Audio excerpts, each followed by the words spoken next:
And we're live. So it was only after I had made up the preview postcard for today that I realized that the title sounded a little bit familiar. So I checked the archives, and lo and behold, I had used the exact same title about almost a year ago for broadcast number 35. So that kind of makes today's issue volume 2. Right. Hello everyone, this is Dwight Woods, the Jeet Kune Rebel, and welcome to the I Love Jeet Kune broadcast number 83. I see Mr. Richard Torres is on here, welcome. This is the one about Bruce Lee. What did he mean when he said / wrote that? And like I said, this is volume 2. So if you guys, when you guys are logging in, if you'd be kind enough to say where you're logging in from, hit the like button and then continue to hit the like button if I say anything particularly insightful. And Facebook in today's social media turbulent times will know that there's some kind of algorithmic relevance to what it is that we're doing here. So I took a look at the old content from last year, and I was happy to see that my idea for today was not at all the same idea that I had last July. So last year, the source material for broadcast number 35, and you guys can catch this if you've never seen it on the YouTube, right? So the source material was the Jeet Kune commentaries, right? It was Words of the Dragon. It was Chinese Kung Fu, Philosophical Art of Self-Defense. It was The Warrior Within, and of course, the Tao of Jeet Kune, right?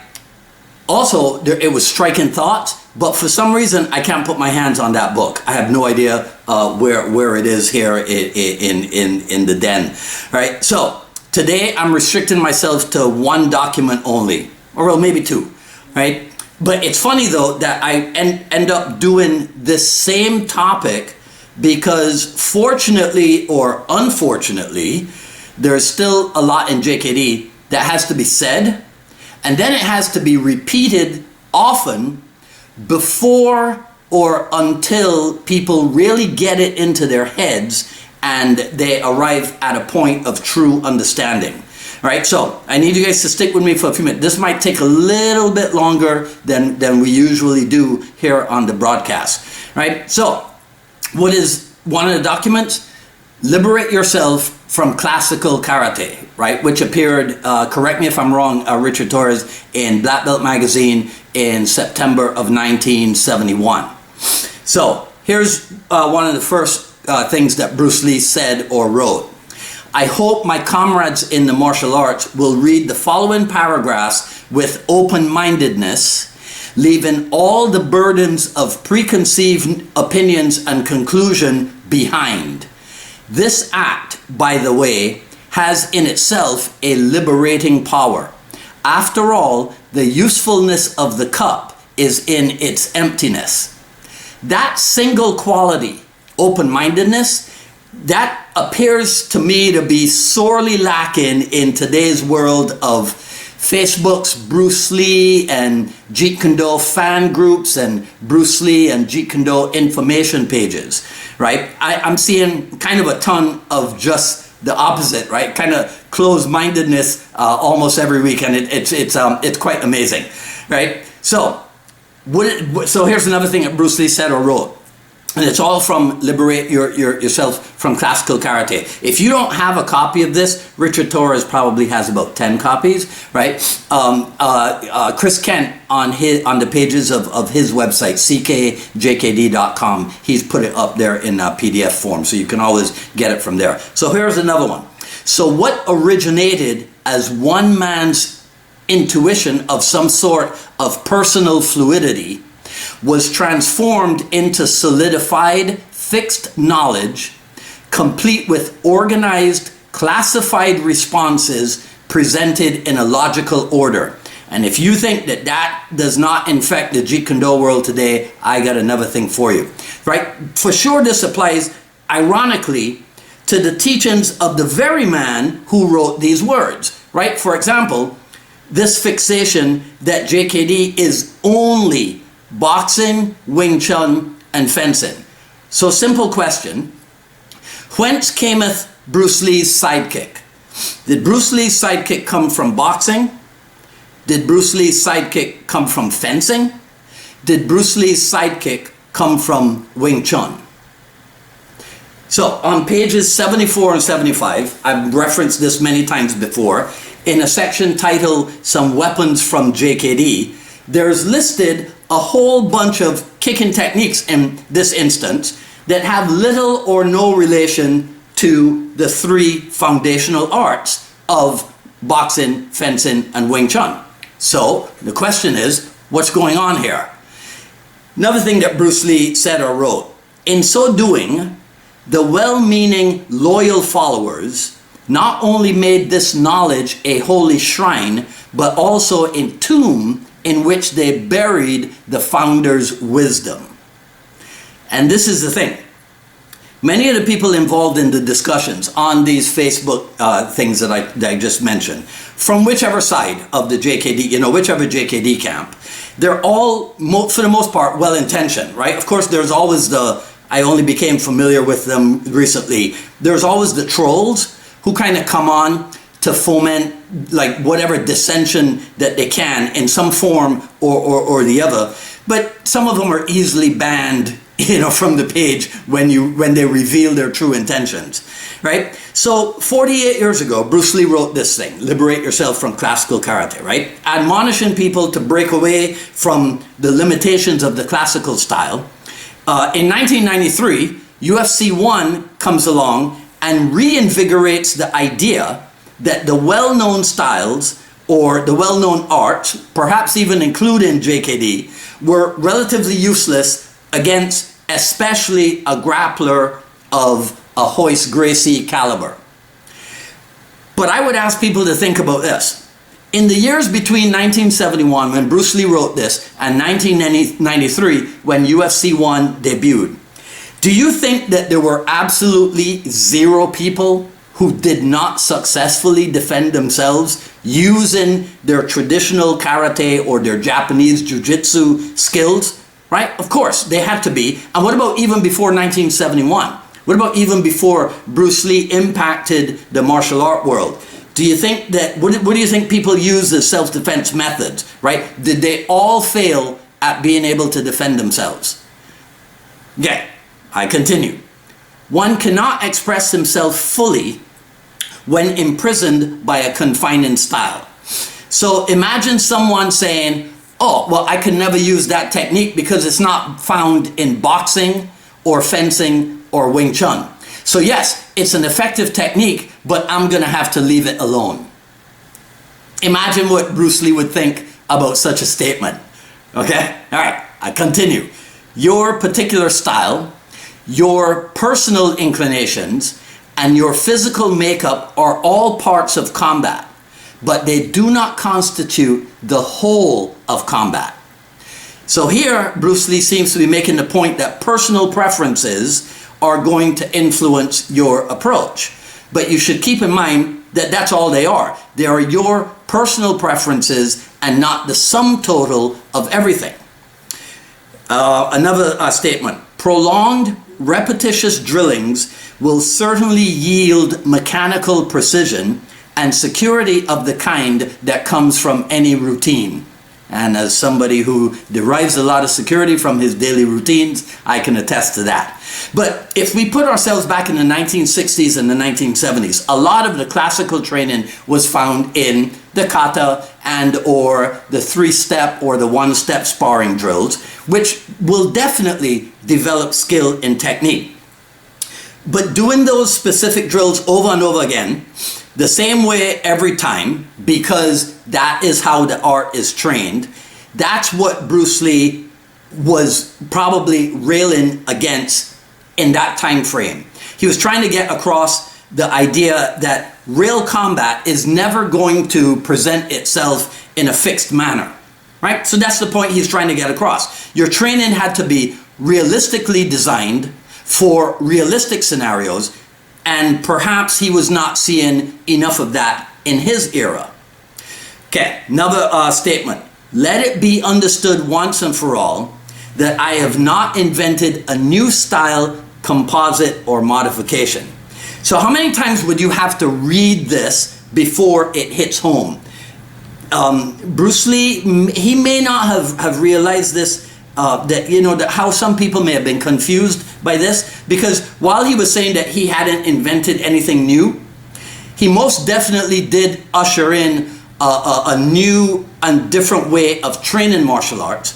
So, excuse me, of course it could happen that someone would take his approach to training, his attempt to inject some aliveness into martial art training, and then they would turn it into something specific, especially after he passed away.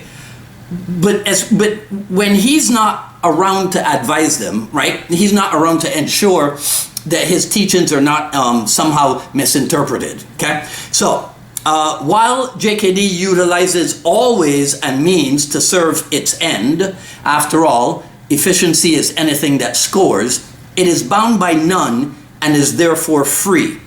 In other words, JKD possesses everything but is in itself possessed by nothing.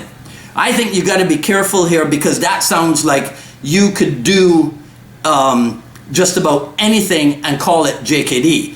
So perhaps a modified reading of this could be JKD possesses everything that is practical and makes sense, and is therefore possessed by nothing that doesn't make sense and is not practical, right? Another statement, therefore, to attempt to define JKD in terms of a distinct style, be it Kung Fu, Karate, street fighting, or Bruce Lee's martial art, is to completely miss its meaning.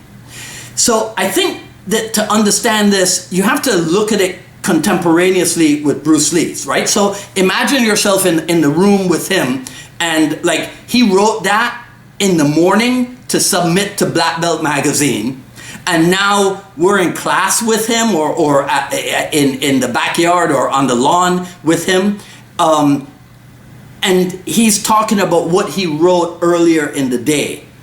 Then we would recognize it as more of an admonishment not to crystallize things. You cannot look at it from today's standpoint because of all of the time that has gone past, right? When Bruce Lee was alive, he was there to explain anything that he said or anything that he wrote. In the aftermath of his passing, here's what we have to do.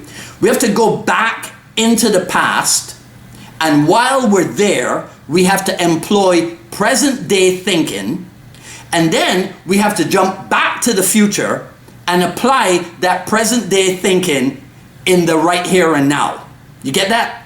Okay. So, learning is definitely not mere imitation, nor is it the ability to accumulate and regurgitate fixed knowledge. So it's not, for example, Heian Shodan at white belt, testing, right?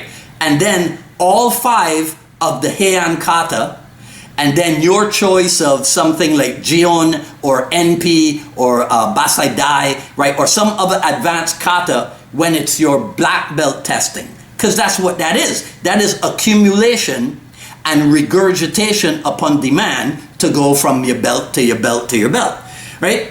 Unfortunately, most students, dig this, right? Most students in the martial arts are conformists.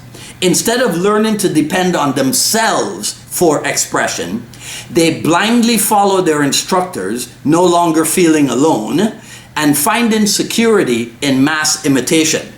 So you get a whole bunch of people from all the different Jeet Kune camps, right? And you'll find a lot of them who do just that.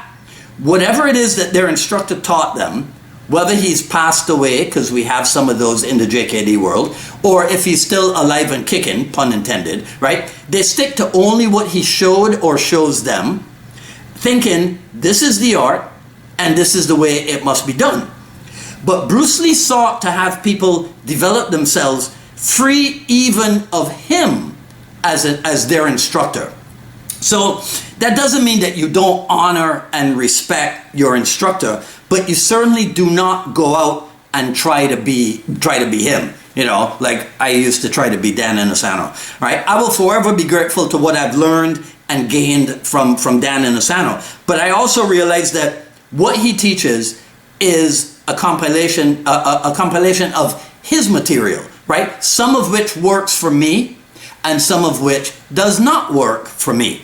But that's why Sifu Inosanto always advises us to get the principle behind the technique and not just the technique, so that we understand all the eventual blossoming, right? So do your drills, by all means, do your drills, for example. Do the ones that have worked for you. Do the ones that continue to work for you. But keep your eyes and your mind open for new drills that might come to you from somewhere else, or they might even come from inside you, from your own design, right? And they all assist, they all help you in your continued development. Okay? In this way, JKD will never be fixed, right? And we will fulfill this quote. It's one of my favorite JKD quotes. Knowledge is fixed in time, whereas knowing is continual. All right? Okay, so one more line from Liberate Yourself. Remember, however, that Jeet Kune is merely a convenient name. I am not interested with the term itself. I am interested in its effect of liberation when JKD is used as a mirror for self-examination. So I'm going to do my best Alexandria Ocasio-Cortez impersonation, right? So if you don't get that, then okay, so whatever. Right? I can't leave you with that. So I'll paraphrase Sir Winston Churchill, a very different type of politician from Ocasio-Cortez, right? But I'm paraphrasing him.